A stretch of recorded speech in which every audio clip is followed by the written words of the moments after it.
allow me to introduce you to the artist Dean Russo, whose favorite things are art and animals.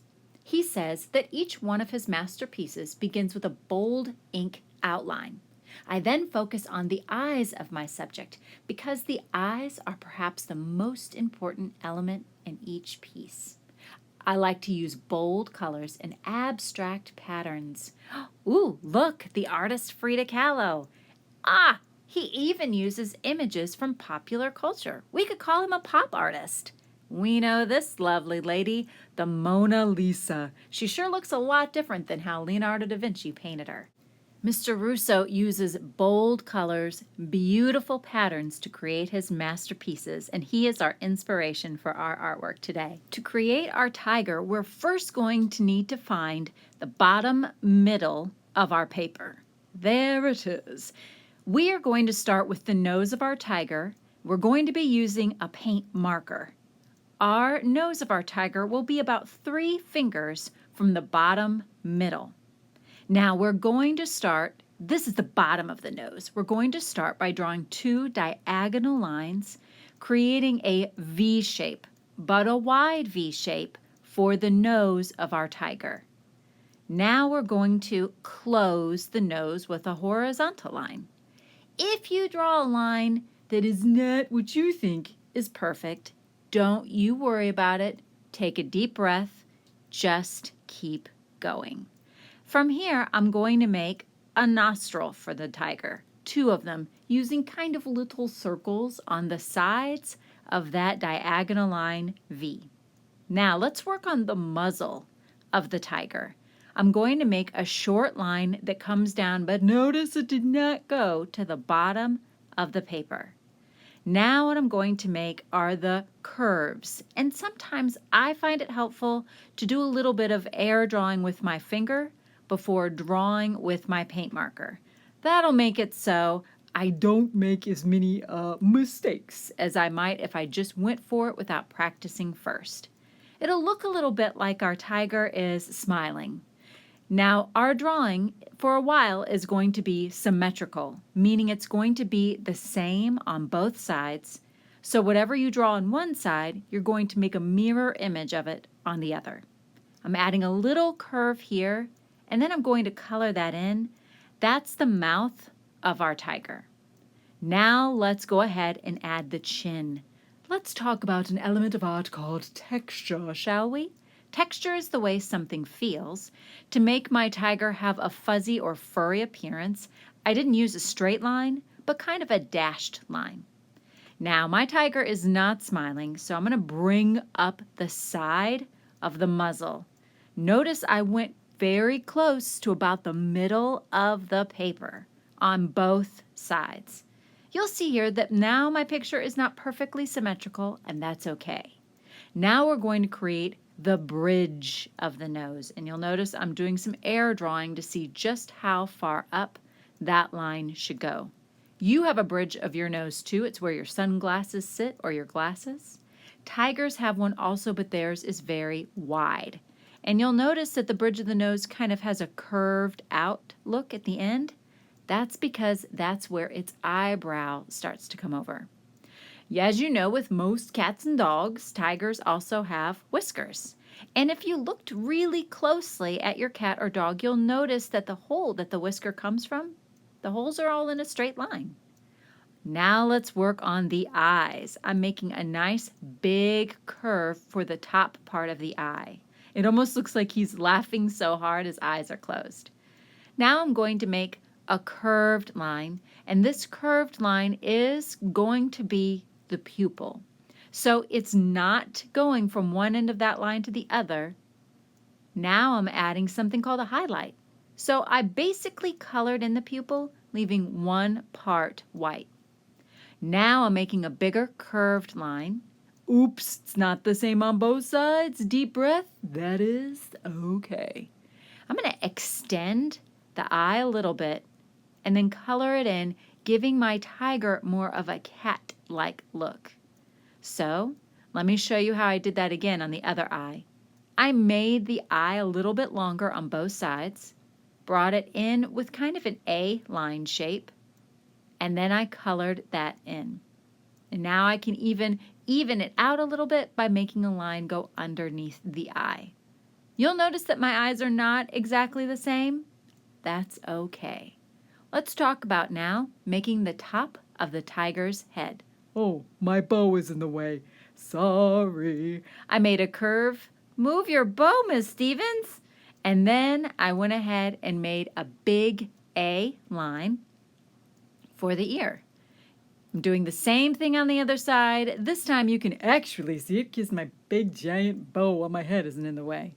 You'll notice I added another line and some dashed lines for texture. Now I'm adding the lines to show the stripes. Once again, I'm using the element of art called texture. Let's talk about some other elements of art I'm using, shall we? Line, shape, texture. Those are my focus today. On the side of the muzzle, I made 2 diagonal lines, and I know I'm going really fast. So if I'm going too fast for you, just press pause, or you can always rewind the video. All right, now I've made the curved parts of the head. And again, if you need to practice by doing a little bit of error drawing, go for it. It's starting to look a lot more like a tiger. But did you know that tigers, like lions, also have a little bit of a mane? They have a lot more fur that goes around their head. So I'm adding that mane right now by making the lines and kind of like a zigzag texturing line that shows the texture that goes around the head. Yay! I know that your tiger looks amazing, and now we're ready to add the next element of art, color. For that, we'll need a color wheel. A color wheel is a wheel with a bunch of colors on it. That's why it's called a color wheel. But the placement of those colors is super important, and it's going to be very helpful for us when we are picking our chalk. We're going to use analogous colors, colors that are next to each other on the color wheel. So what you need to do is pick one color, like I did green, and then go in one direction of the color wheel or the other. Let's go over that one more time. You're only going to use 3 colors in an area. Pick one color you really want to use. I picked magenta.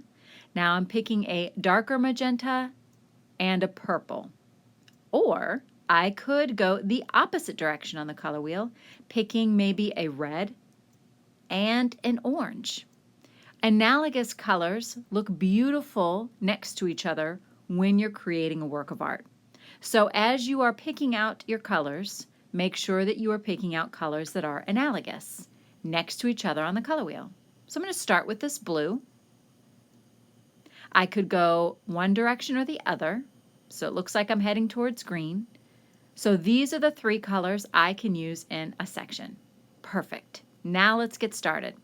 Chalk is pretty dusty, so we're going to do a little bit of a trick today with our chalk. We're going to be using starch to blend the chalk in. When you're using chalk, it's different than using a crayon. You don't have to fill in the entire space. Notice that you can overlap the colors a little bit, but you'll see that I do have a lot of white areas. All right, I've picked my 3 analogous colors, and now I'm going to blend them in using the starch. That's the stuff that's in the white cup. All you have to do is take your finger, dip it in the starch, and then gently massage the chalk. It's pretty amazing because it turns the chalk into paint. Here's the only problem though. If you let your finger rub too much on your black lines, the starch will wake the black paint up, causing the black paint to mix with the other colors, which could make your colors start to get muddy. So when you get close to that black line, go a little slower and try not to touch it with your finger that has starch on it. Already my colors are looking a lot more bright and a lot more bold. If you feel like your finger gets too dirty from mixing all of those other colors, then just get a tissue or a baby wipe and clean your finger off. Oh, see what I'm talking about? If you let your finger massage the part where you've painted too much, it will wake up that paint. That's an easy fix. Just make sure you don't do it again. I'm just going to leave it be and not worry about it. All right, now I'm ready to switch to another set of colors. This time I'm going for blue, and I'm going to add some analogous colors to blue. If you're not sure if they're analogous or not, you could simply use all warm or all cold colors. That might help you a bit. All right, once again, don't forget to dip your finger in the starch and just gently massage. Go slowly, go carefully so your colors can stay nice and beautiful. Notice when I'm massaging with my finger, I'm not using big circles. I'm using small circles. You'll also notice I'm only using one finger, not my entire hand. So make sure that you do the same thing, please, and thanks. All right, let's see if we can speed this up a little bit, Stevens. In smaller spaces, you might just want to use one color, not 3 colors. And when you're coloring, remember to keep in mind that you don't have to fill in the whole place. So coloring doesn't have to be done super neatly. Notice that I'm not coloring on top of the black, but I am making sure to color around it. Always use your color wheel to make sure that you are using colors that are analogous. Don't forget to make small little circles when you're massaging and to try really hard not to, we'll call it, wake up the black paint and cause it to blend in with your other colors. I know that you are going to do your best. Take your time, use the analogous colors, and make a marvelous masterpiece that I cannot wait to see. When we're finished adding color, baby, color to these incredible tigers, then what we're going to do is begin to add patterns with a completely different art supply. All right, you know what to do. I know you're going to do amazing things. Let's get started. Ooh, if only we could work so quickly. Here's a time lapse of me finishing up my masterpiece. Because I'm using starch, it will have to dry before we move on to the next step. Your work of art is a little bit bigger than mine, okay, a lot bigger. It might take you more than one art class to finish this part. Now let's talk about adding patterns. Your tiger needs to be completely dry before we can start adding patterns to it. Because if it's wet, the oil pastels that we're about to use just won't show up. Notice that the oil pastels are organized by color. Guess what? I would love it if we could keep them that way. Okay? That's what I thought. All right, so when you're using your oil pastels for patterns, you might want to consider using contrasting colors. Notice I'm about to draw on a bright yellow, and I'm using a dark purple. That way I know I will be able to see my design. If I had picked something like a light yellow, well, it would have completely blended in and been camouflaged. Or perhaps if I'd picked a peach or a white, it would have been hard to see. So if you're trying to decide what colors to use, consider using colors that are a contrast to what you're drawing on. So if I'm about to draw on a dark area, then maybe I would pick a lighter color. Notice that the blue is light and my pink is light. They are what's called the same value. So it doesn't stand out as much as the white dots on the dark pink or that dark purple zigzag. When you're creating your patterns, it's not easy to draw very intricate patterns in these small spaces. So I would recommend that you stick with things like lines. Let's talk about some lines, shall we? My very favorite are zigzags. Straight lines work great, a pattern of straight lines, or even loop-de-loop lines. However, dots would make great shapes too. I know that Dean Russo in his artwork used a lot of heart patterns as well. Something for you to think about. But as you're working, just keep in mind of the word contrast. You also might want to think about this word balance. If you have a lot of patterns in one area, your artwork will only be interesting in that one area. We want it to have balance where it's interesting all over. So as you are creating your patterns, make sure that you take a break, stop and look at your masterpiece and check for balance.